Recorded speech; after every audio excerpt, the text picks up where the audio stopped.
Hello, this is Gary Boomer, visionary and strategist at Boomer Consulting. I welcome you to our inaugural podcast focused on privacy and security. I'm joined today by my co-host, Eric McMillen, founder of the McMillen Group. Eric's an expert in the field and consults with many CPA firms, banks, and small businesses. Eric, thanks for agreeing to co-host this podcast. Please share more about your background with our audience. Okay, Gary, thanks a lot. Yes, I've been doing security now for 32 years, if I have my math correct, and started with Boomer Consulting, moved to BDO, where I worked in the security consulting group, and when they decided to shut that group down, moved on and opened my own practice. We help our clients with everything from policies, procedures, and governance, all the way to the hard skills of penetration testing and vulnerability assessment. Eric, that's great. I'll share with our audience kind of how this all came about. We were at a meeting with CPA thought leaders about a month ago in Dallas, and you gave a presentation, and I saw the reaction of many of the thought leaders there, and I thought, boy, that'd make a good series for a podcast. And we've known each other for a long time, and I certainly have a lot of respect. So I said, let's kind of structure this so it's efficient and effective for our audience. And we came up with three objectives. The first being is to provide relevant education and awareness in the area of privacy and security. The second is to focus on risk mitigation and compliance, because this is really a risk management issue. Mm-hmm. And finally, to provide some practical tips and strategies that our audience can use both personally, professionally, in their businesses, and just have a better awareness of what's going on there. So, Eric, before we get into today's topic, which is the future of passwords, and that's going to be an interesting one, please share some of the other topics we plan to address in the future. Yeah, what I did is look at a lot of the topics that my clients are questioning me on frequently.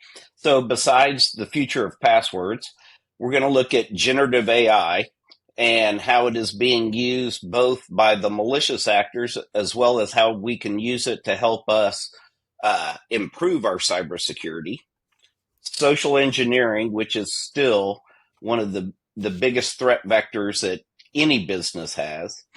And then patch management, which, as simple as it sounds, is one of the things that, again, most of our clients aren't doing correctly and need guidance on. Well, that sounds great. A great start. And we want these initial episodes to be right on target, because as I look at this, I can think of another handful of topics in this area that certainly are getting played in the press, but we want this to really focus on the CPA firms, small businesses, and their leadership out there, so they're aware and know what actions to take. So let's get right into our first topic, which is the future of passwords. And one of the things that I heard you say in Dallas is size matters. So tell me what you're talking about there. Yes, it does. Contrary to popular rumors, size does matter, especially when it comes to passwords. Most firms, most of my clients, when we go in and do checks, are still using 8-character passwords, changing them every 90 days. Well, with passwords, what we want is all passwords can be broken given enough time. Well, if you're just using 8 characters, even if you're using the recommended standards for a complex password, an 8-character password at max, that's using numbers, upper lowercase letters, and symbols, will only take 8 hours to crack with our current technology. So as we know, as the technology gets better, as advances in AI gets better and how we use that for password cracking, 8 hours isn't that much. If you just remove one of those, such as a special character, that 8 hours drops down to 1 hour to crack any password. By simply moving to 11 characters, again, using numbers, up or lower, and special characters, we've now moved that to 400 years. Well, have to be honest, I'm not too worried about a system that's going to be cracked in 400 years. Again, we remove one of those. Say we remove symbols. We still have 41-year time frame before that password's going to be cracked at current technology. That could change tomorrow as soon as quantum cryptography comes out.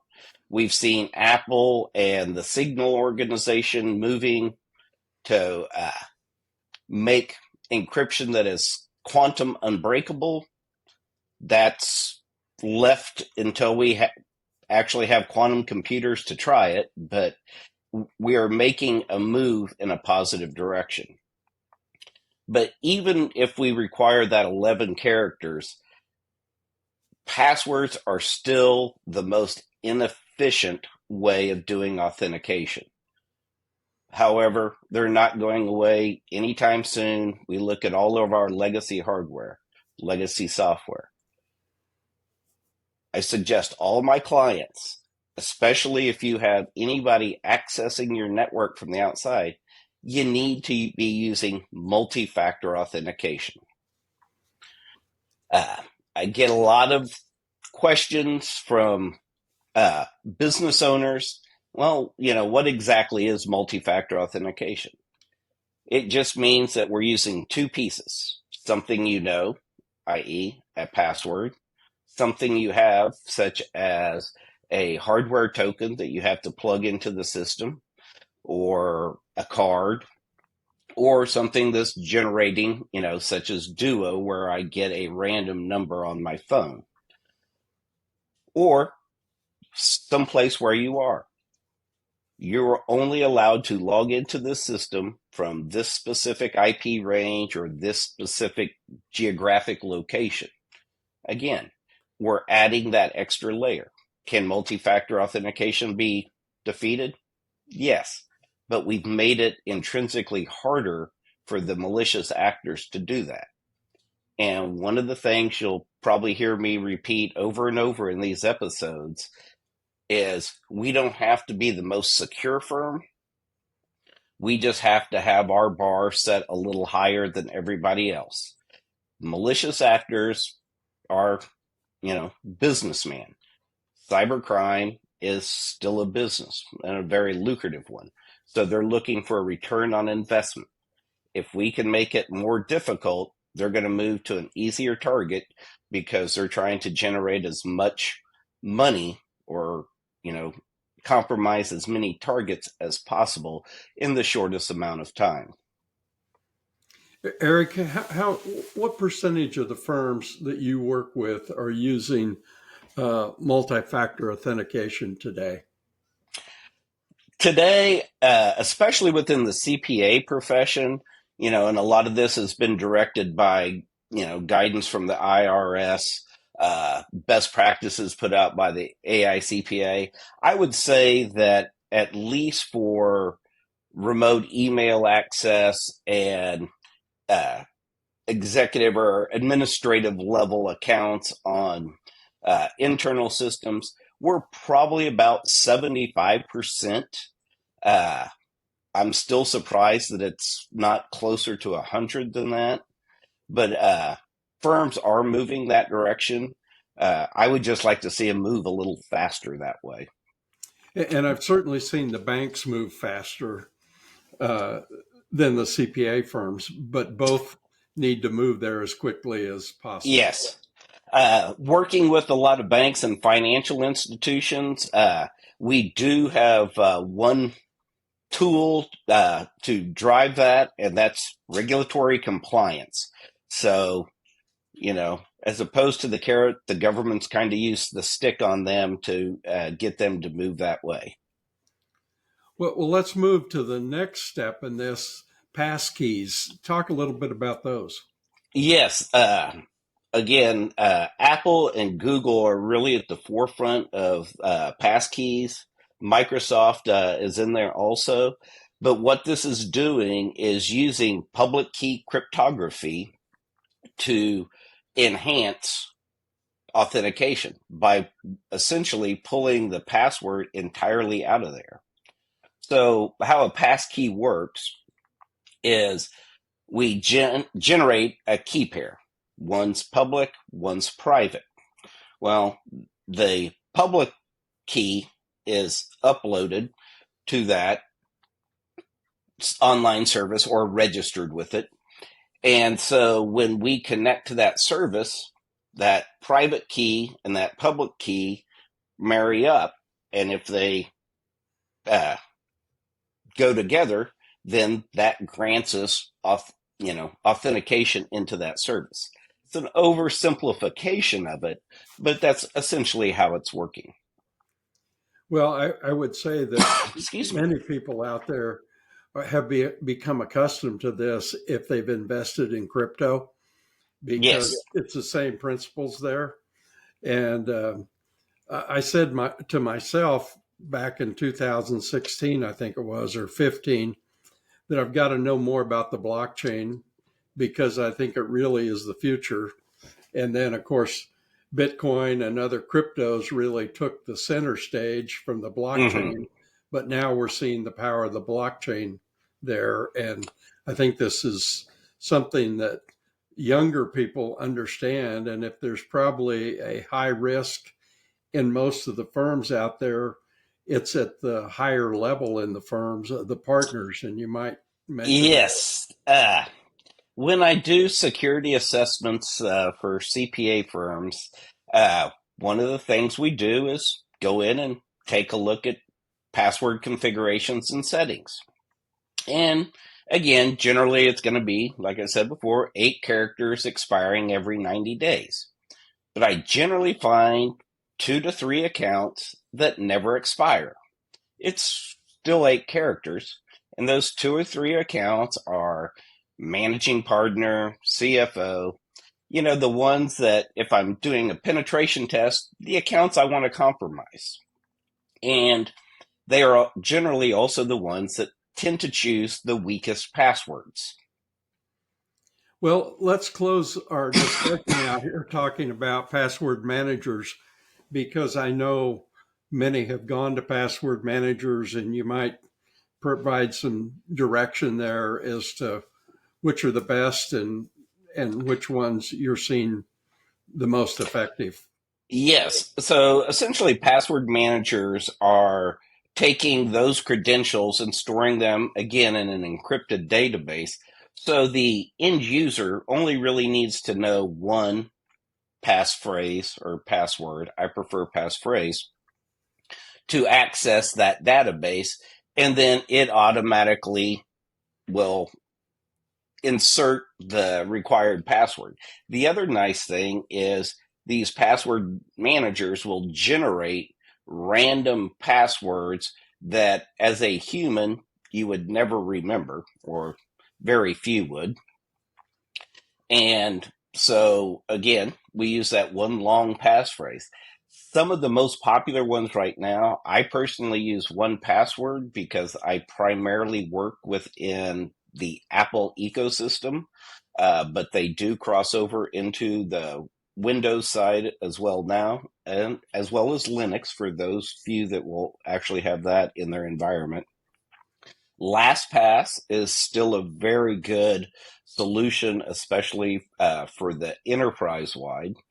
And there are numerous others. KeyPass, Nord, the company that provides the Nord VPN software, has released one. Proton, which is a privacy-centric company out of the Netherlands, they've released one. But generally, if you stay with the 1Password, the LastPass, uh, KeyPass, you're going to be safe. Again, it comes down to we're putting all our eggs in one basket, so we want to watch that basket really well.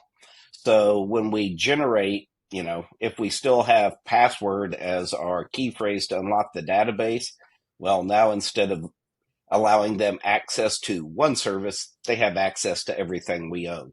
So we want to make sure we have a good long passphrase to protect that. Or even, especially if you're using an enterprise one where we're protecting, multiple administrative accounts to our firewalls, our routers, our servers, we want to make sure that we're using two-factor authentication to be able to get into that password manager. Well, that certainly brings thoughts to my mind about how the original password manager was probably developed in a CPA firm, and that would be a spreadsheet. Yes, and there are still quite a few that do that. I've walked in and they said, "Oh, yeah, you won't be able to find my passwords that I have written down." Well, if you don't have it on your side of your desk on a Post-it note, here, let me look in your Outlook. Oh, would it be on this note that says passwords? Or maybe this Excel file on your desktop that says passwords? And unfortunately, that is one of the things that we're dealing with, and we will have a topic on that, and that's security awareness education, because again, the people are always going to be our weakest link, so we have to educate them and bring them up to standard. We can't just rely on tools. We have to rely on the software as well, as in this up here. Well, thank you, Eric. This has been a relevant topic to our audience, and hopefully they've picked up a tip or two that they can take and execute. In closing here, I'd just like to thank everyone for watching today. Don't hesitate to suggest topics to Eric and I. Will try to cover those in future episodes. And our goal is really to help you think, plan, and grow. So have a great day. Talk to you at the next episode. Everybody have a good day now.